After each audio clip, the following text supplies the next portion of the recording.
যদি দিনের পর দিন সেজদায় আর দোয়ায় কাঁদতে কাঁদতে তোমার চোখের পানি শুকিয়ে যায়, যদি গভীর রাতে তাহাজ্জুদের জায়নামাজে অতি বিনয়ী আর বিশ্বাসের সাথে দোয়া করেই যাও, তারপরেও যদি তোমার মনের চাওয়াগুলো অপূর্ণ থেকে যায়, যদি আরশে আজিম থেকে কোনো ফয়সালা না আসে, যদি তোমার ডাকে তোমার প্রভু সাড়া না দেয়, তবু হাল ছেড়ে দিও না।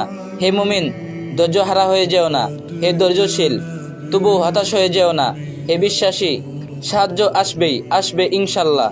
তুমি কি জানো না হে মুমিন, তিনি পরম করুণাময় অসীম দয়ালু? তুমি কি জানো না হে বিশ্বাসী, তিনি সমস্ত চাওয়াগুলো পূরণের ক্ষমতা রাখেন? তিনি তোমার মালিক, যে তোমাকে ভালোবেসে সৃষ্টি করেছেন। তবে এত সংশয় কিসের? আচ্ছা, আল্লাহ তাআলা ছাড়া আর কে আছে যে তোমার কষ্টগুলো খুব ভালোভাবে বুঝবে? সত্যি তিনি ছাড়া আমাদের কষ্ট বোঝার আর কেউ নেই, ভালোবাসার আর কেউ নেই। সবাই শুধু কষ্ট দিতে জানে। কিন্তু তুমি কি জানো, কষ্টের সাথে রয়েছে স্বস্তি, দুঃখের পরেই আসে সুখ। তুমি কি জানো, যারাই তাকে ডেকেছে তাদের ডাক কখনো বিফলে যায়নি?